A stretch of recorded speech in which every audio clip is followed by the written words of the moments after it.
good. So I was looking at the results, and was it the blue fleck power worm that did it? Blue fleck. Well, yeah, it did. Last Thursday was an odd day because we started off. I started on the pond, one of my little ponds, caught one little fish, 11 inches long, and went to 4 or 5 other places and couldn't get a bite. My partner couldn't. John Barris fished with me. He couldn't get a bite. And we finally got back in Glade into an area that I have caught fish previously, and I told him, I said, during the Sealy tournament, there were some guys that beat me in here. Mm-hmm. And that's unusual because you got to get up early in the morning to beat me to my spot. But they didn't want my spot. They were 100 yards away in an area that I thought was nothing there. Mm-hmm. And I told him, I said, there's a reason they went there. They had caught some fish there sometime. They didn't catch anything that morning. I saw them catch one fish, and it was a slot fish, and then they left. So we fished along, and we finally got there. We'd hit a dozen places getting there, but at 11:30 we finally got over in that area, and I caught my big fish. Mm-hmm. I thought, hot dog, look here, you start off with a kicker. It was almost 5 pound fish. Yeah, he was skinny, but that didn't count in our tournament. Anyway, caught my big fish, so I had 2. Fished along there between 11:30 and 12:30. I caught 6 fish. Something else that occurred between 11:30 and 12:30 is the sun came out. When the sun went back behind it, the bite stopped again. Really? Yeah. So it had been overcast so long, the fish, I guess when the sun came out, they just, looky there, woo! Anyway, they bit good there for a few minutes, and I caught those fish, and that was it. The day was over with. We kept fishing the rest of the day. John finally caught one. So he didn't get skunked. He had 1 fish. And when you look at the totals, let's go ahead and pull those up. See that you take that 468 out, and I'm back down. Yeah. I'm back down in back 5th down place. Long in here, yeah. So that's the importance of a kicker. That was true for me. Now, Dennis Babinas, he had 5 slot fish is what he had, but they were all small slots. And well, matter of fact, had 9 fish total, wasn't there? Yeah. One of the other guys was a little upset. He couldn't believe that we had those kind of weights. The way the lake's been fishing, nobody's been bringing in any slot fish. It's always been little fish. And I assured him that no, that was right. There was people that caught a lot of, they were small slots, but a lot of slots. Yeah. So, and if you look at the co-anglers didn't do so hot, 331, I think, 378. What was the lunker? Oh, 378. 378, okay. Yeah, John Womack had the big one. But anyway. Somebody this weekend was saying that they have a hard time seeing these figures on this screen on their phone, and turn it sideways. Turn it sideways? Yeah. How are they going to? Well, they would. Then I can't see it. Get your phone. Get your phone. My phone won't do that. I got a flip phone, man. Oh, okay. But on an iPhone? Yeah, sure. It's long and skinny. Turn it sideways. Turn it sideways. Yeah. They could either do that or they could go to the website. That's what is it? LF? It's Bass Fan and then LF Lake Fork Anglers. Yeah. And you can look at all the results throughout the year, so you can go in and look at these, if you're having trouble viewing them, or turn it sideways like Bob's saying. So turn it sideways on an iPhone, and it's plenty big. Yeah. Well, I got made fun of this weekend because I got this old flip phone by Chuck Roy. Yeah. He was saying, well, we'll wait for you to catch up to technology, and he's got a long wait because I really don't like answering this phone, much less anything else. But, I have an old iPhone if you'd be interested in it. No, I wouldn't. Actually, I'm not. But thanks anyway. Okay. So this was the LFA tournament this last weekend. LFA could fish anywhere we wanted to. And y'all fished predominantly up in Glade Bay. Then is what you did back up in here, So I pre-fished 2 days, and I caught 1 fish each day. And I thought, well, crap, if that's the best I can do, I'll go to where I've got faith, confidence, and and it makes a difference. So. Well, it did that turn. Yeah. So tomorrow or Thursday. So this week you got hardcore coming up, and what part of the lake is it going to be? Going to be Birch. Okay, Section 3. That's the area down here in the west. Very far west side of the lake. Yeah, from 515 Bridge north, everything up there. So you're hitting this area up in here, and do you know who you with this week? Yeah, Bob Lambert. Okay, Bob Lambert. Yeah, Bob Lambert. Yeah. Every time I go up to that one stop, he's there. Yeah. You know, so I'm getting to know him fairly well when I go up there. And Bob and I fished together several times. Yeah. Yeah. Well, he seems like a pretty decent guy, and anyway, it's we going back with the blue fleck or what? Well, I'll just find out. Who knows? I'm going to have it available for sure. Yeah. But as far as is that going to be the only thing I throw? Probably not. But so Ken's going to fix you up some new baits. What color is these going to be? Well, the main thing that he's got them already made. He's got me some. Cotton candy. He calls them stogies. They're more like a Cinco. Mm-hmm. And he made some watermelon candy, and he's making me some 10-inch cotton candy worms. Yeah. And nobody else has anything like that. Oh, wow. Okay. So I'm really excited about that prospect. I may have to get him to make some more. I talked to him a little bit about his bait making. It was kind of interesting that there's a company up there, I guess they're close to Arlington up there, MF Manufacturing. You ever heard of those guys? No, I never have. Apparently they've been around a long time, and he had a little bit of history about that, and I may try to go up there and do some filming up there with Ken when he does make those molds. But he's trying to make a big swim bait mold, and I guess he told you about that, you know, and he's experimenting some with it, and we'll see how that goes out. But I'm really interested in those colors and stuff, and especially some of the history about, you know, like what he said about redbug had changed as a result of, I think he said Zoom worms had gone with a little bit different color at one time, and it was kind of interesting. He's an expert on this because he's followed this through the years, so I'll see if I can follow up on some of that. But anyway, the weather, I guess this week we can pull that up, and chilly. It's chilly, but boy, it's sunny, and it should be a pretty time. Yeah. So not a lot of wind, probably about the right amount of wind you'd want. Yeah. No water. The only thing is that front coming through Wednesday afternoon, switching the wind around out of the north again. Uh-huh. You know, every time, used to when I was fishing on the weekends, the fronts came through on Friday. Now they're coming through on Wednesday. Oh, yeah. Of course, they probably came through on Wednesday and Friday. Well, they're not letting any water out of the dam, so it's pretty low flow down there. So the lake needs a couple feet of water in it. It really does. But it's got so much more in it now than it had 6 years ago that it's hard to fathom. But anyway, I'm looking forward to it. And I've got a couple of days of pre-fishing, and I get all the pieces to my new live scope set up. We're gonna finish it out in the morning, and I will play with it some this week. Okay, so this will be the maiden voyage of the magic wand. Yeah.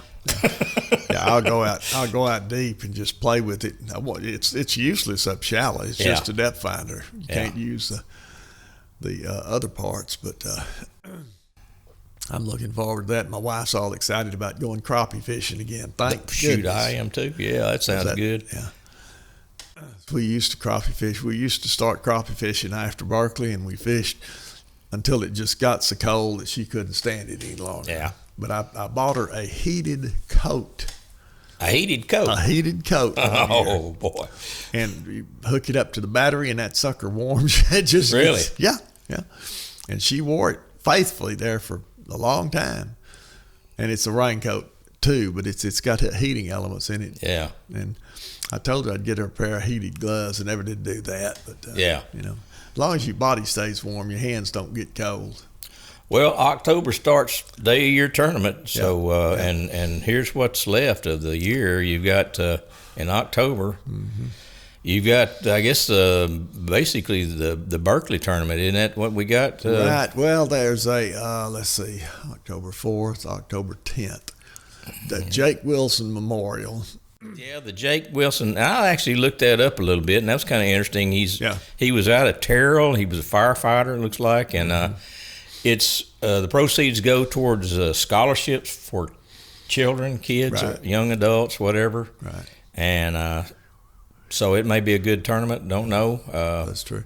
Also, the same day, and I don't have it on there. I've got to get it on there, but I just found out about it. The Texas Trails Bassmasters Fall Open is October the 10th, also on Lake Fork. Oh, wow. Okay. Normally I would fish it, but I've already talked to the Jake Wilson folks, and I'm going to fish it, I think. Okay, so you're not fishing Bass Champs Team Championship then? No.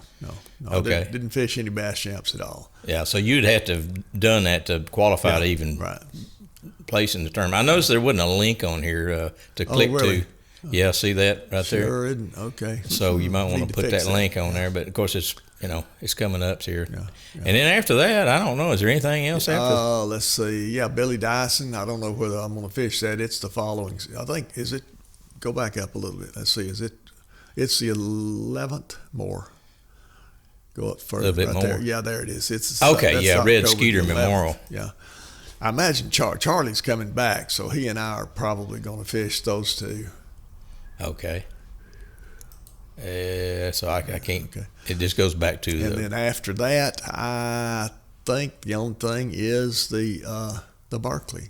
Yeah, and then that's it. That's it basically for the year. For the rest of the year. So, except for your normal regular tournament on Thursdays of Anglers Bass Club, and I guess other people have some bass clubs that fish during that time, but there's no huge tournaments on Fork. Now, what is this? This is Media Super Teams. Super Teams? Yeah, they have that every year. It's just an open tournament. It's all it amounts to. Okay.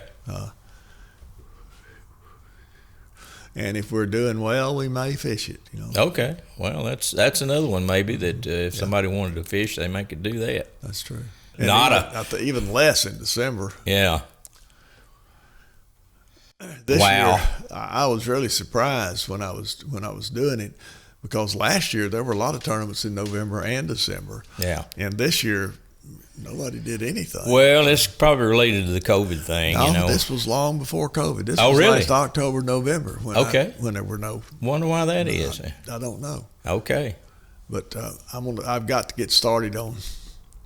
I started last year in September doing the next year's listings. Yeah. And I discovered that what I did by starting that early is I had to go back and redo everything, because the people that had something out real early changed their schedule. Oh, wow. So I'm going to wait. I'm going to get ready to do it, but I don't think I'm actually going to start doing it until October. And well, your site had 42,000 hits last month, so. That's or in May. That was in May. Monthly, yeah.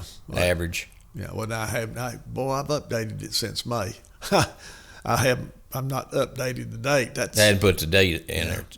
I put that on there because so many sites you look at, lots of stuff on there, and then you look in there 4 to 5 years old. So I put that on so people could see that. When it was. And I updated something yesterday, and I just didn't change that. I don't understand. Matter of fact, I haven't changed it since May, obviously. Well, it's a great site. If you want to know what's going on as far as bass tournaments, it's basstournamentfinder.com. And I don't know that there's another site like that you can go anywhere in the U.S., so. You don't have Russia or anybody like that on there. I guess you might could expand that if they do tournaments. I do put a few Canadian tournaments on. Yeah. But I don't have access to most of them. So yeah. Well, nobody I know is going to be fishing Canadian tournaments. I'm giving some consideration, and I hate to do this after I finally got it out to cover the entire country, but I'm giving some consideration to cutting the western states off. Oh, yeah. Because I get absolutely no response from out there. I get nobody request. I get some idea of who's looking at it by people submitting tournaments for me to list. Yeah. And I get them from everywhere else. I get them from South Dakota and Minnesota and places like that, and from every state. Yeah. But I get nothing from the far west. Huh. Well, I have trade-offs with some of the local fishing forums in the other states, and I was going to try to do that out in California. And one of the biggest ones says, "We're not interested." And I said, "Well, you're going to get additional viewers." He said, "Yeah, and you're going to have people looking at your site instead of ours." Okay. And I said, "Well, I don't think that's that big a deal." Not a downside, I wouldn't think. But that was his reason. He didn't want any competition. So I was ain't like you making a bunch of money off this. Yeah. It's kind of a public service thing. Yeah. It looked like to me, but they will go unnamed. But well, you're dealing with a different group of folks out there. The stuff that comes back from California when my son comes in, it's a different. Yeah, and they charge for listings out there. Really? Yeah, and see that he was afraid that it would cut down his revenue because if I'm doing it free and he's charging for it. Well, that made me want to do it even more. Yeah. But I list it.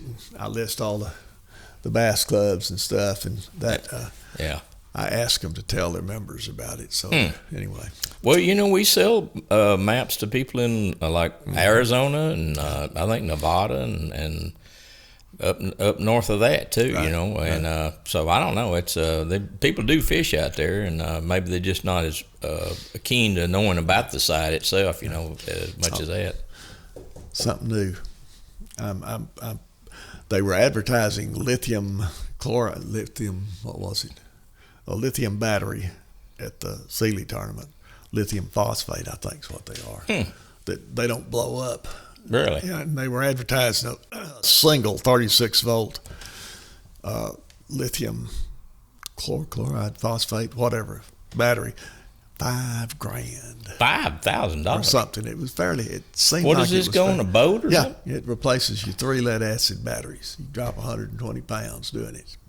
Okay. I mean, so it's not a bad deal, but Sarton Marine, I had my battery charger, and I may have said this last week, my battery charger, one of the banks died on it, and we did a test, and I've got a battery that's bad. So Brian lent me a 12-volt battery, a trolling motor battery, so I've got 3 good batteries to fish on, and he's got connections with and I'll have to find the name, but with a company that has the same type battery, but instead of a 36 volt, they're 12 volt. Mm-hmm. And each battery comes with a charger.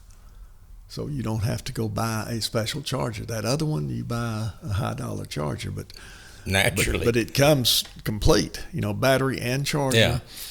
And I could not believe how cheap they were. Huh. I mean, it's more expensive than 3 lead acid. And because the 3 lead acids are $100 and something each. Yeah. So we say we got $400 in batteries, and then a new battery charger is about $400. So $800. It's less than twice of that.